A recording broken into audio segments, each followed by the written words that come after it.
National security concerns continue to be raised as once again, as usual, a number of enemies, actual enemies of Britain, have managed to pretend to be asylum seekers and refugees and illegally enter the country.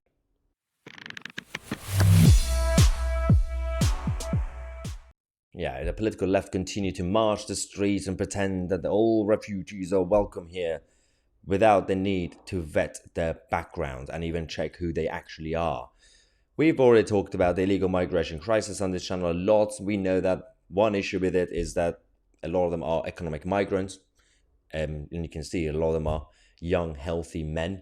Where are the vulnerable people? Where are the women or children? There's another issue with it when it comes to it's just not sustainable. The burden on public services, that's another problem. Housing, that's another problem. The cultural shift, because they don't integrate, that's another problem. But the main issue that even right now the mainstream media are not really talking about is national security concerns. How many times on this channel we talked about this over the last 3 years, especially the last 3 years, since the small boats continue to escalate in terms of the numbers. We said, why are they not even talking about the risk to our security?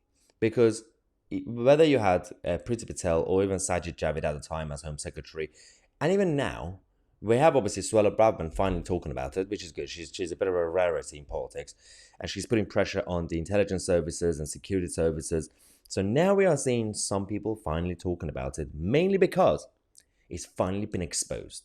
It's not the first time that enemies of this country, actual enemies from the Middle East, have entered the country as refugees. But now we've discovered at least 19 suspects which have been recognized, are now under surveillance by the security service MI5 and the government listening post GCHQ, and also, of course, the counterterrorism police. And the government is powerless to remove any of the 19 right now, because they face a risk of torture or ill treatment in their home countries. Oh, my heart bleeds. This is so inhumane, guys. These bad guys, if we send them home, their governments and their countries will treat them badly. Oh, what do we do? Maybe we should give them a mansion with Domino's pizzas and everything else, and free jobs, free phones and everything else to keep them safe. I think they want to be British. I think they want to have a safe life. I think these people are innocent. Are we actually crazy as a nation? Are we going losing our minds right now? Because it's not really the fault of the people directly. Well, we do elect these people every now and then. So the government and the state, obviously now, as I said, Suella Braverman is relatively new, so she's putting pressure on the system. But at the same time, why did it have to take this long for even the media to finally talk about it? Because it was so politically incorrect before. And I'm guessing at the time, a lot of these so-called suspects were not really even being mentioned, probably, maybe, by the state to the media, because they didn't want to be politically incorrect, or they didn't want to spread fear in society. And now it's happening because it's kind of gone out of hand and out of control. The issue I have is, do we actually have a plan? Because we know that, let's not go completely pessimistic, because if, I know I don't believe it, we have to see it to believe it. Suella Braverman's plan is going well, and within the next few weeks, they're going to start launching the whole thing, and early summer, which is actually coming up now, Rwanda is going to start, and they're going to challenge the European Court of Human Rights, the European Convention of Human Rights, but it still hasn't happened yet.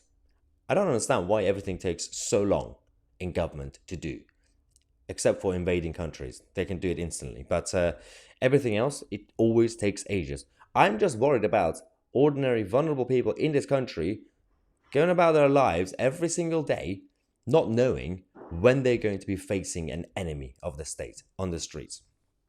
A security source said it's a real problem and not something that we are able to easily stop. Why? They said, once they are here, we can monitor them and limit any potential threats they pose, but it adds to the overall surveillance burden. Actually, at the end, they basically said what I was about to say. The intelligence services have been pretty good over the last few decades, pretty good, and I actually pay massive tribute to them. That they have a massive burden of the number of enemies in this country being at its highest compared to the past, any time throughout history. So they've been relatively pretty good, because they have prevented so many attacks that we don't hear about. We don't really hear the good news, but we only hear the bad news when one person or two people every now and then go off the radar and they launch an attack or something happens. And it has actually, to be fair, been pretty good recently. Not to be complacent. Having said that, they have been professional. Politicians and decision makers haven't made it easy for them because people keep coming in. So as the guy said, the burden is huge now. How are they going to be monitoring the existing thousands of people? We know there are thousands of people in this country right now who are enemies. And then you're going to keep adding more numbers to that list. So it's not going to be easy unless you're going to hire more intelligence officers and more experts. It's not going to be easy to do. So the best thing to do is just find a way to remove them.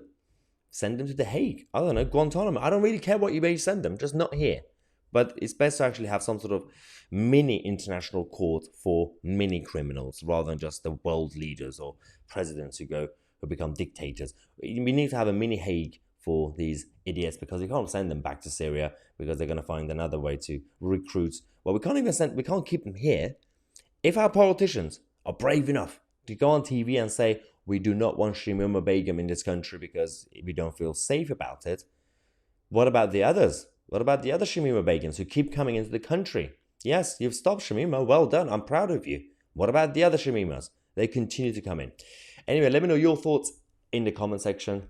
I'm Mahyar Tousi, and we are the media.